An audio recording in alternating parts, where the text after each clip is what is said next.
পয়গম্বর এই মহিলার বাড়িতে কোনো খাবার নাই, কোনো পানিও নাই, চলেন যাই আমরা এখান থেকে চলে যাই। আপনার আমার পয়গম্বর এবার ডাক দিয়ে বলতেছেন, আবু বকর ওই যে বাড়ির উঠোনের ভিতর একটা বকরি বাঁধা আছে, একটু ইজাজত নেন, ওই বকরির দুধ দহন করে আমরা এই দুধটা কি করব, পান করব, তাহলে ক্ষুধা আমাদের নিবারণ হবে।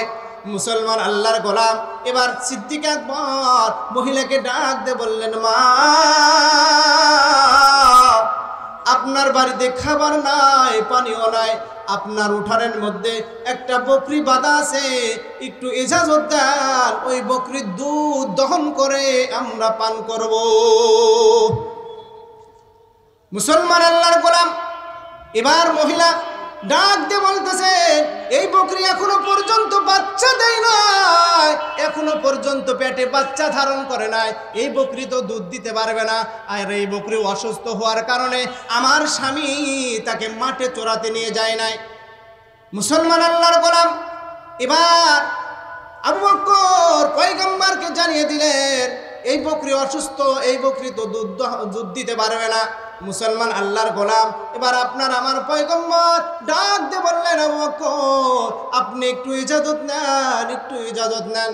কে বলেছেন বলেন তো দেখি, কারণ আল্লাহর নবীর মুখ থেকে কথা বাহির হয়েছে। মুসলমান আল্লাহর গোলাম এবার সিদ্দিক আকবর পয়গম্বর সিদ্দিক আকবর এবার মহিলাকে ডাক দিয়ে বললেন, মা আপনি একটু ইজাজত দেন, আপনি একটু ইজাজত দেন।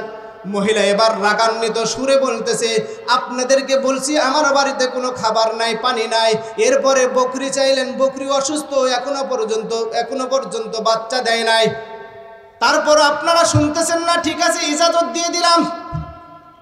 আপনার আমার পয়গম্বর সিদ্দিক আকবরকে ডাক দিয়ে বললেন, আবু বকর একটা পাত্র নিয়ে এসেন, দুধটা তো দহন করতে হবে। এবার সিদ্দিক আকবর চলে গেলেন, আবার গিয়ে জিজ্ঞাসা করলেন, মা আপনার বাড়িতে কোনো পাত্র হবে যাতে দুধ দহন করব? মহিলা এবার ছোট্ট একটা পাত্র বাহির করে দিলেন, ছোট্ট একটা পাত্র বাহির করে দিলেন। ছোট্ট একটা পাত্র যখন বাহির করে দিল, সিদ্দিক আকবর ওই পাত্রটা নিয়ে নবীর কাছে চলে আসলেন। নবী এবার মুস্কি হেসে দিয়ে বলতেছেন, আবু বকর এত ছোট পাত্র হবে না, এর চেয়ে কি বড় পাওয়া যায়? জোরে বলেন না সুবহানাল্লাহ, আরো জোরে বলেন না সুবহানাল্লাহ। মুসলমান আল্লাহর গোলাম পয়গম্বর সিদ্দিক আকবরকে ডাক দিয়ে বললেন, আর একটু বড় পাতিল নিয়ে আসেন, পাত্র নিয়ে আসেন। মুসলমান আল্লাহর গোলাম এবার হযরত আবু বকর আবার মহিলাকে ডাক দিয়ে বলতেছেন, মা আপনার ঘরে কি বড় পাত্র হবে? মহিলা এবার রাগান্বিত হয়ে গেছে।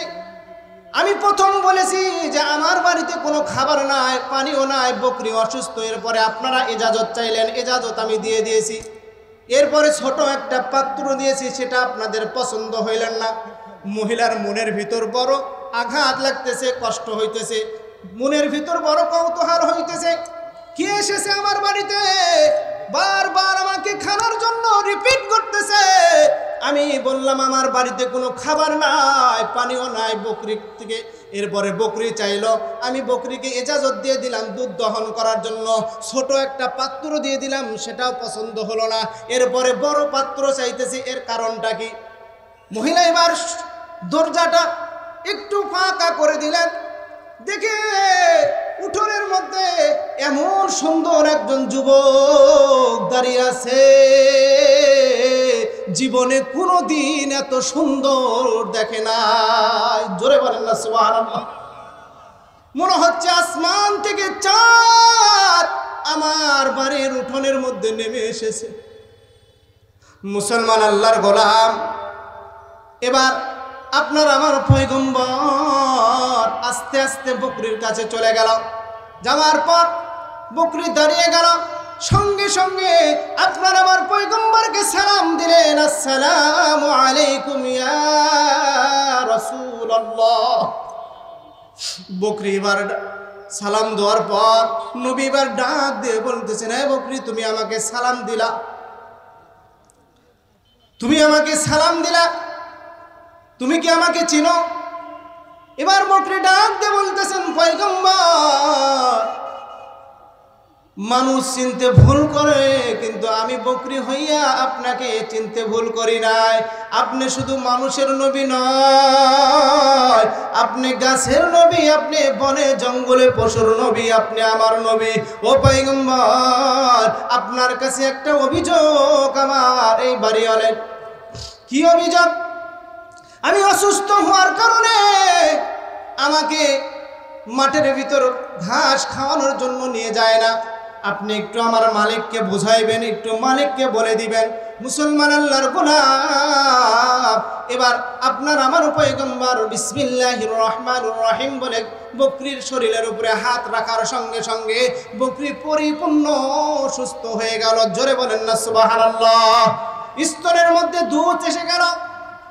বকরি এবার ডাক দিয়ে বলতেছেন, পয়গম্বর, তাড়াতাড়ি দুধ দহন করেন, তাড়াতাড়ি দুধ দহন করেন পয়গম্বর, আমি দুধের ভর রাখতে পারতেছি না। মুসলমান আল্লাহর গোলাম, এবার আপনার আমার পয়গম্বর সুন্দর করে দুধটা দহন করলেন। করার পর এবার আবু বকরকে ডাক দিয়ে বলতেছেন, আবু বকর, আপনি দুধটা একটু পান করেন। মুসলমান আল্লাহর গোলাম, নবীর কথা শোনার পর সিদ্দিক আকবর তৃপ্তি সহকারে দুধটা পান করলেন। এবার সিদ্দিক আকবর দুধটা যখন পান করা হয়ে গেল, মুসলমান আল্লাহর গোলাম, আপনার আমার নবী এবার দুধ পান করলেন তৃপ্তি সহকারে। আপনার আমার পয়গম্বর ডাক দিয়ে বলতেছেন, সিদ্দিক আকবর, দেখেন তো দুধের অবস্থা কি? মুসলমান আল্লাহর গোলাম সিদ্দিক আকবর দেখলেন যে এরকম দুধ ছিল তেমনি পাতিলের মধ্যে আছে। জোরে বলেন না সুবহানাল্লাহ। মুসলমান আল্লাহর গোলাম, আপনার আমার পয়গম্বর ডাক দিয়ে বললেন, যান যান, এই দুধগুলো এই বাড়িওয়ালিদেরকে দিয়ে আসেন। মুসলমান আল্লাহর গোলাম, নবীকে মোহাব্বত করলে, নবীকে ভালোবাসলে আল্লাহর নবী জান্নাতে নিয়ে যাওয়ার জন্য প্রস্তুতি আছে। কথা বলেন ঠিক না বেঠিক?